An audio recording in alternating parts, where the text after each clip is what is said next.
네, 안녕하세요. 말씀 베이커리 54번째 시간 2020년 11월 30일 주님의 말씀 묵상을 기도하심으로 시작하겠습니다.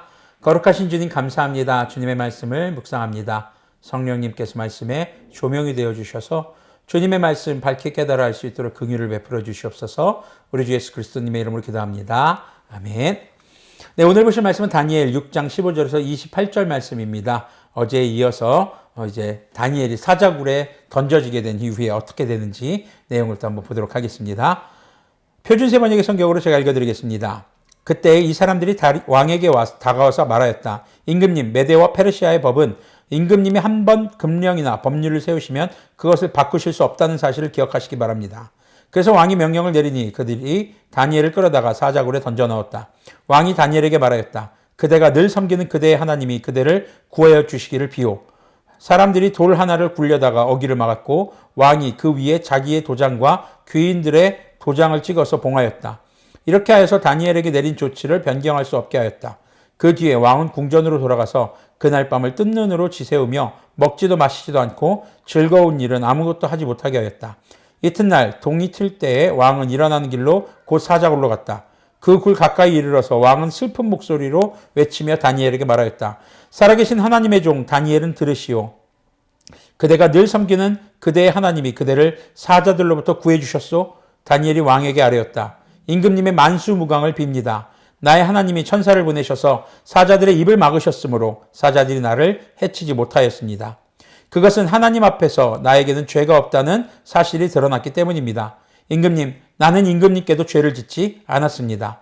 왕이 매우 기뻐하면서 다니엘을 굴에서 끌어올리도록 명령하니 사람들이 다니엘을 굴에서 끌어올렸다. 그가 자기 하나님을 신뢰하였기 때문에 그에게서는 아무런 상처도 찾아볼 수 없었다. 왕이 명령을 내려서 다니엘을 헐뜯은 사람들을 데려오게 하고 그들과 그 자식들과 아내들을 사자굴에 던져 넣으니 그들이 굴 밑바닥에 닿기도 전에 사자들이 그들을 움켜서 그 뼈까지 부서뜨렸다.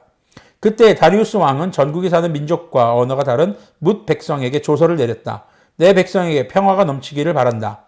내가 다음과 같이 법령을 공포한다. 내 나라에서 나의 통치를 받는 모든 백성은 반드시 다니엘을 섬기는 하나님을 공경하고 두려워하여야 한다.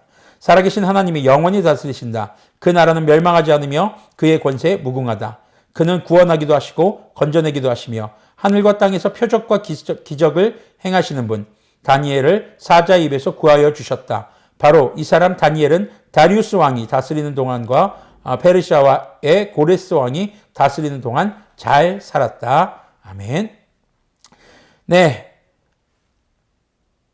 다니엘을 모함하는 사람들, 고발자들이 와서 얘기합니다. 임금님께서 말씀하셨죠. 메대와 페르시아의 법에서 왕이 명령한 것, 왕이 도장이 찍힌 것은 절대 명령을 바꿀 수 없다. 그 왕이 말씀하셨습니다. 그래서 왕이 다리우스가 난처하죠. 그래서 얘기합니다. 명령을 내립니다. 바로 사자굴에 던져 넣으라고. 그리고 사자굴에 들어가는 그 다니엘에게 뭐라고 합니까? 그대가 섬기는 그대의 하나님이 그대를 구원하여 주시기를 바라오. 자, 이 상황에서 사자굴에 들어가기 전까지 다니엘은요, 한마디도 하지 않습니다. 다니엘이 뭔가 자기 변론을 하지 않았다라는 겁니다. 오히려 다리우스 왕이 지금 뜬 눈으로 밤을 지새우고 해가 뜨자마자 다니엘이 있는 사자굴로 달려갑니다. 사실 그랬던 게요, 그 다음날까지 이 사형수가 살아있으면 이건 신의 뜻이라고 그 당시에 여겼던 관습이 있었습니다. 그래서 그 다음날까지 살아있는 경우는 이제 사면해주는 이런 관례도 있었던 경우가 있습니다. 그래서 막 다리우스가 달려간 겁니다. 지금 악한 자들의 모함과 법적인 장치로는 이제 다리우스는 다니엘을 살릴 방법이 없는 것을 알고 이제 다니엘이 섬기는 하나님께 다니엘을 구해주시기를 간구하는 거죠. 말 그대로 손도 발도 못 내미는 그런 상황인 겁니다. 더 놀라운 것은요, 이 다리우스는요, 다니엘의 생사를 확인할 때 뭐라고 얘기합니까? 살아계신 하나님의 종 다니엘이라고 얘기합니다. 여기서 이 승리한 국가가 패전국의 패전국이에요. 지금 이 예루살렘 유다는요. 유다는 바벨론한테 패전했죠. 바벨론은 지금 메데 페르시아 연합군에게 패전했죠. 패전국의 하나님을 신을 살아계신 하나님이라고 표현한 것은요, 굉장히 이례적인 표현입니다. 이렇게 표현한다는 것은요, 우리 신들보다 그대의 신이 더 위대합니다라는 고백이 될 수도 있거든요. 당시에는요, 그전에도 말했지만 신들의 전쟁이었습니다. 종교적인 문제를 잘못하면은요, 국가적 배신자, 민족의 배신자가 될 수도 있는 상황입니다. 그런데 다리우스 왕은 살아계신 하나님이라고 표현하면서 하나님을 높입니다. 자, 다니엘이 살아있는 것을 봅니다. 그리고 하나님은 그가 무죄하다는 것을 당시 메데 페르시아 모든 이 관리들에게 보이셨던 것이죠. 그리고 이런 악한 법을 만들어서 다니엘을 모함했던 세력들을 다리우스는 잡아다가 그들과 그들의 가족들을 사자굴에 던져뒀습니다. 사실 가족들까지 처형을 하는 것은 하나님의 율법에 맞지 않는 겁니다. 다리우스는 그런 율법을 모르는 사람이기도 했거니와 아마 메데 페르시아에서는 이렇게 좀 심한 악한 범죄를 저지른 경우에는 그 가족들까지 처형을 하는 관습이 있었던 것으로 보여집니다. 우리나라도 그랬죠. 역적 모의를 하거나 역적질을 하면 3대를 멸하는 그런 법도 있었던 것이 우리나라이기도 했었습니다. 자, 그래서 그들이 바로 그 동굴 바닥에 닿기 전에 사자들이 움켜서 바로 뼈까지 부서졌다라고 얘기합니다. 자, 그렇게 살아남고 나서야 다니엘이 뭐라고 합니까? 제가 이렇게 살아있는 것을 보십시오. 저는 하나님 앞에 죄를 짓지 않았고 더더욱 임금님 앞에서도 죄를 짓지 않았습니다. 라고 얘기합니다. 누가 다니엘을 변론해 주었습니까? 바로 하나님이었던 것이죠. 그리스도인은 자신이 모함당하고 어려운 일을 겪을 때 자신들을 모함하는 사람을 스스로 정죄하지 않습니다. 그들에게 복수하려고 하지 않습니다. 그저 하나님께서 하실 것, 하나님께서 구원해 주시기를 침묵으로 바라며 기도하는 것이죠. 그때 하나님은 다니엘을 구원하시고 그리고 악한 자들을 심판하시는 모습을 보여주고 있습니다. 포로로 잡혀온 다니엘, 그 다니엘의 정직하고 성실하고 또 거룩했던 삶은요, 자신을 정복한 이 나라의 왕에게 하나님의 살아계심과 권능을 지금 보여주고 선포하고 있는 것입니다. 하나님이 직접 그 다니엘을 변호하시고 생명을 지켜주시는 것이죠. 세상의 모함 앞에서 그리스도인의 자세가 어쩌면 침묵이 바른 것일 수도 있겠습니다. 세상은 많이 교회를 욕합니다. 개독교라고도 욕하죠. 우리 여기에 일희일비하지 맙시다. 여기에 우리 말로 하나님 앞에 범죄하지 말자고요. 때로는 침묵이 하나님 앞에 올바른 태도일 수도 있습니다. 하나님의 영광을 하나님께서는요, 하나님 자신의 영광을 나타내시거든요. 언제요? 우리가 침묵할 때요. 그리고 주님의 긍휼은 바로 그 모함으로부터 하나님의 자녀들을 구원하십니다. 그리고 그 모함한 것 세력들에 대해서는 하나님께서 직접 심판하신 것을 기억하시기를 바랍니다. 그리스도인이 억울한 상황에서 침묵할 때 하나님께서는 그 영광과 권능을 나타내시고 하나님의 자녀들을 직접 하나님의 권능으로 변호해 주신다는 것을 여러분들이 기억해 주시기를 바랍니다. 그리고 또 하나는 다니엘과 같이 바로 그리스도인의 정직하고 성실한 그리고 거룩한 삶은 우리 주 예수님께서 살아계신 것과 진정한 창조와 통치의 주님이신 것을 증거하는 삶인 것을 기억하시길 바랍니다. 25절에서 28절까지는요, 다리우스가 이제 공문서를 작성하죠. 네. 다리우스도 역시 이 느부갓네살과 마찬가지로 공문서를 작성해서 조서를 내려서 하나님을 찬양함과 동시에 명령을 내리죠. 이번에는 느부갓네살은 명령까지는 아니었어요. 근데 다리우스 왕은 명령을 내립니다. 내가 다스리는 동안 모든 백성들은 바로 다니엘의 하나님을 어떻게 하라는 겁니까? 공경하고 또 두려워해야 한다. 함부로 대해서는 안 된다. 라는 명령을 조서로서 내리게 됩니다. 하나님을 인정했고 살아계신 하나님이 영원한 것이라는 것과 모든 나라를 다스린다는 것을 인정하고 있는 다리우스 왕이죠. 그리고 마지막 구절은 다리우스의 뒤를 이어 등장하는 페르시아. 이제 메데 페르시아 연합군이고 이게 페르시아로 통합이 됩니다. 그리고 다리우스 왕 뒤에 등장하는 고레스 왕 때까지 다니엘은 잘 살았다라고 기록을 하고 있습니다. 자, 바벨론에서 메데로 넘어가고 메데에서 이제 페르시아로 넘어가는 이 상황 가운데서도 여러 번의 왕이 바뀌고 국가가 바뀌는 이런 상황에서도 다니엘은 하나님께 복을 받습니다.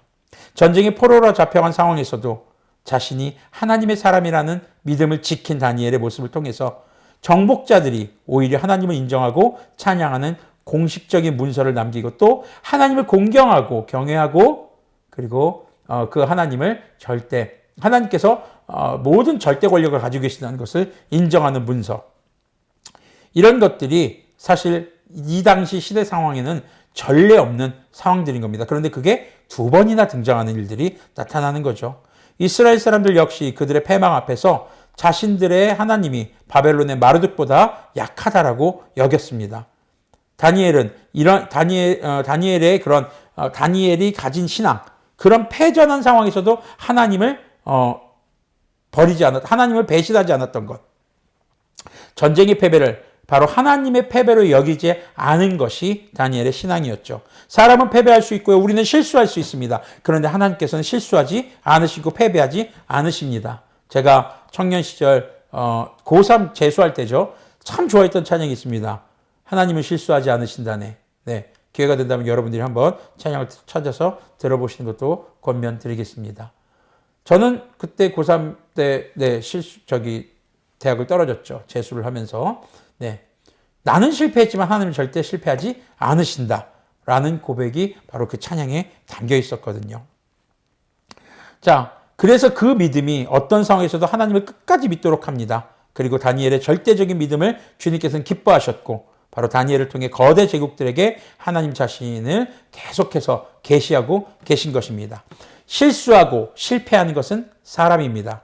우리 주 하나님께서는 여전히 살아계시며 실수가 없으신 완전하신 분, 그리고 우리의 죄에서 구원하시기 위해 이 땅에 오신 우리 주 예수님 역시 십자가에서 우리의 죄를 대속하시고 사흘 만에 부활하셔서 영원한 왕으로 지금도 모든 나라와 권세를 통치하고 계시고 다시 오실 그때를 준비하시는 그분인 것을 우리가 믿기 때문에 이렇게 말씀을 묵상하고 있는 것이겠죠.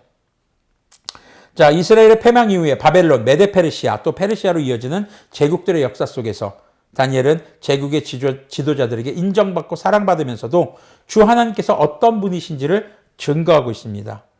그런데 이 다니엘을 잘 읽어보면요, 다니엘과 함께 하신 하나님의 기록이 아니라 하나님과 함께한 다니엘의 기록이라는 것을 우리는 알 수 있습니다. 다니엘의 삶에 하나님이 역사하신 게 아니라요, 하나님의 역사는 꾸준히 지속되고 있고 다니엘은 믿음으로 하나님의 역사에 늘 함께 동행하고 있는 것입니다. 중심이 다니엘이 아니라 바로 하나님이라는 것이죠. 우리의 삶에 함께 하시는 주님이 아니라 주님의 역사에 우리가 초대받았고 그 역사에 동참하는 것입니다. 우리의 승리를 위해서 주님께서 함께 하시는 것이 아닙니다. 바로 주님의 완전한 승리에 우리가 초대받은 것이고요. 우리가 그 승리에 동참하는 영광을 누리게 되는 것이죠. 여러분들, 하나님을 램프의 진이처럼 여기지 마시기를 바랍니다. 우리의 삶에 개입시켜서 내가 원하는 걸 얻고자 하는 것이 아니라 하나님의 역사에 순종함으로 주님의 승리에 동참하는 그런 우리가 되기를 기도합니다. 정리하겠습니다. 그리스도인은요, 그리스도인이 억울한 상황에서 침묵할 때 하나님께서 우리를 변호하십니다. 그리고 믿음으로 하나님을 우리의 삶에 끌어들이는 것이 아니라 믿음으로 우리의 삶을 포기하고 하나님의 역사에, 그 구원의 역사에 참여하는 것임을 기억하시기를 바랍니다. 그래서 하나님께서는 그 하나님의 역사로 우리를 초대하고 계십니다. 기도하겠습니다. 거룩하신 주님, 감사합니다. 주님의 놀라운 구원의 역사와 아버지 주님의 놀라운 창조의 역사에 우리를 초대해 주시니 감사합니다. 주님, 우리가 늘 주님의 말씀 앞에 믿음으로 서게 해주시고 어떤 상황 속에서도 우리는 실수할지 몰라도 주님께서는 실수나 실패가 없으신 분임을 기억하며 때로는 억울한 상황 속에서도 우리가 누군가를 정죄하고 비판하고 그를 우리가 심판하려고 하지 않고 주님께 맡기며 침묵할 때 주님께서 우리의 거룩한 삶을 통해 또 우리의 성실한 삶 가운데 역사하셔서 우리를 주님의 권능으로 변호해 주신 것을 기억하게 하여 주시옵소서. 아버지, 주님의 말씀에 오늘도 순종함으로 주님의 놀라운 구원의 역사와 창조의 역사에 우리를 초대해 주시는 그 초대에 응할 수 있는 우리가 되도록 또한 긍휼을 베풀어 주시옵소서. 우리 주 예수 그리스도님의 이름으로 기도합니다. 아멘. 네, 오늘도 변함없이 역사하시는 하나님의 놀라운 역사에 동참하시는 우리들이 되길 바랍니다.